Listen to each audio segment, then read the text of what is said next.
Tem esse imbróglio que eu falei, Sociedade Esportiva São Borja, a prefeitura. Os marimbodos voltaram, Igor. A gente não vai lá há uns meses, A né? pista atlética ela vai diminuir o campo. As dimensões. E vai tirar o charme, né? E ali tem um tamanho importante, mas a gente viu que atrás, assim, de um dos lados tem um espaço bem interessante, ali talvez para um outro campo. Tem um suplementar. Suplementar ali, inclusive um a espaço ideia... que merece, inclusive, esse tá completamente, tá mato, né? Mas que pode ser resgatado. Igor, só para dar uma ideia, sabe por onde eles entraram? Pela rua, aqui pela Engenheiro Manuel dos Fagundes, eles entraram, o portão aberto e muro caído. Nós inclusive entramos com a... Porque o GPS nos botou ali. E aí o Serginho nos disse que, que ele estaria nos esperando ali, o Sérgio Rampanelli, para quem a gente deixa um abração aqui, a gente entrou por ali mesmo, por uma parte do muro caído. Mas eu digo a vocês, se eu sou gestor municipal aqui da cidade, eu acharia uma área legal assim para fazer uma pista, porque ela é muito importante. Eu mesmo já pratiquei atletismo. Talvez mais próxima do centro, para as pessoas terem um acesso também mais rápido. Mas não tirem o charme, por favor, gente da administração, se estiverem ouvindo, não tirem o charme do Vicentão. O Vicentão, assim, ele é um estádio que ele é conhecido na boca dos boleiros aqui do estado inteiro. Todo mundo conhece, todo mundo que acompanha o futebol conhece o Vicentão. Não tirem o charme do Vicentão. E eu acho que São Borja ele é uma cidade conhecida a nível estadual e até nacional, né?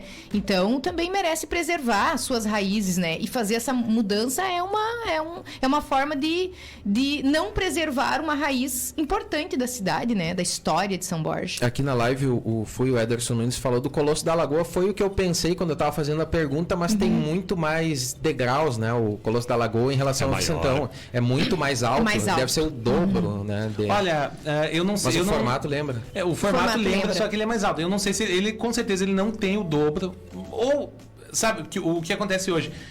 A capacidade de jogo, de público em jogos, ela geralmente é muito menor do que a capacidade total que o estádio teria. Então, o Colosso da Lagoa, a gente já ouviu falar que ele tem capacidade para receber 30 mil pessoas. Então, tem uma situação. 22 é o que está aqui no Google, mas acho que é uma situação parecida com a do Vicentão. Isso. Tá subcalculado aí. E claro, tem os espaços lá que eles fizeram meio VIP e tal. Então também diminuiu bastante, né? Algumas salas VIP. Mas é lindo o estádio. Nossa, é lindíssimo. O estádio também é lindo. Fomos muito bem recebidos lá, né? Tem cabine, tem a sala lá em homenagem. O Camarote Rei Pelé. É o Camarote Pelé, foi o primeiro gol lá do estádio. Nós falamos do Alcindo aqui, ele atacava no Ipiranga de Erechim quando da inauguração. Tem a placa ali que fala no nome dele também.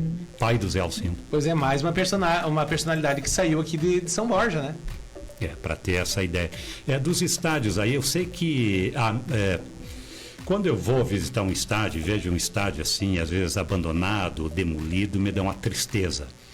Itaqui, eu transmiti jogos de futebol ali, tem o estádio Dr. Roque de Graça. Eu fui ali, me deu vontade de chorar, porque eu joguei naquele estádio, transmiti futebol ali e hoje está muros caídos, abandonado, a administração, vocês vão visitar lá também. Já Uruguaiana, o último prefeito, Rony Melo lá, e o governo do estado, mas recuperaram o estádio do João de Limicil lá do Ferrocarril.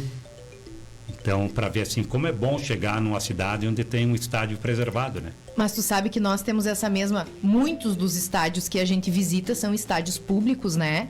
E alguns, sim, infelizmente, se encontram em estado de abandono. E a gente fica muito triste, porque a nossa alegria é quando a gente vai no estádio e encontra a galera correndo, se tiver pista para correr, a gurizada jogando bola, né? E é muito triste quando a gente chega lá, um espaço público, que inclusive em dias úteis ou finais de semana, tá fechado. A população não tem acesso, né? E isso é muito...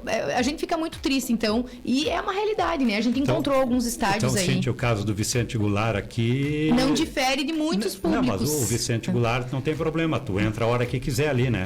Mas aí... Infelizmente, né? Não pelo meio certo. Não pelo meio, que é um portão aberto, né? Só pra ver como recebe bem as visitas, né? Mas como vocês tocaram nesse assunto, Ibado, muitas vezes realmente a gente se decepciona e fica triste, assim, dá uma dor no coração.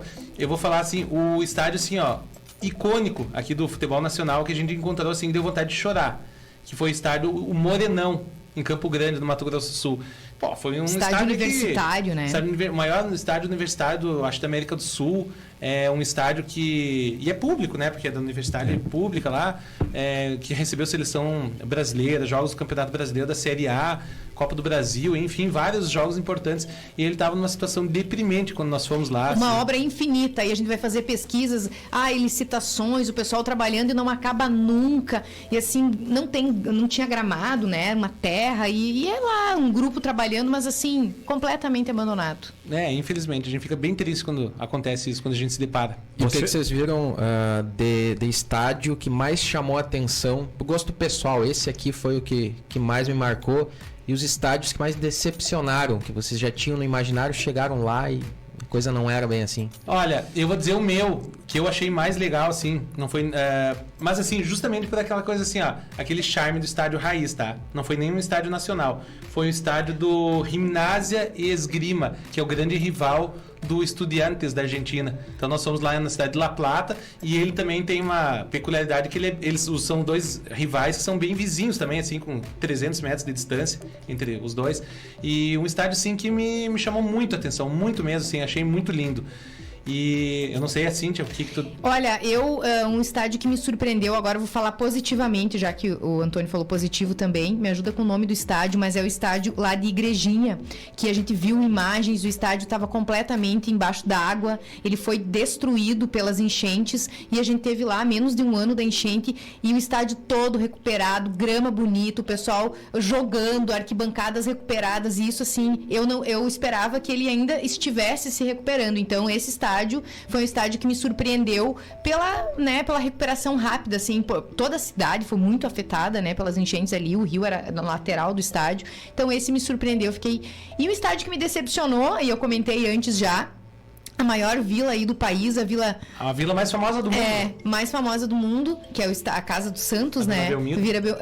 Eu assim, como esses estádios grandes, eles têm um passeio guiado, assim, eu acho que ele deixou muito a desejar pelo valor muito alto, muita gente fazendo passeio, pouco tempo nos espaços, assim, a gente não teve um acesso de verdade à arquibancada para ver o jogo, para sentir como é ver o jogo dali, então eu acho que me decepcionou bastante, né? Nessas idas de vocês aí, vocês já foram, claro, para o exterior, você falou que tem na Bolívia, né? Os estádios bolivianos são lindos, né?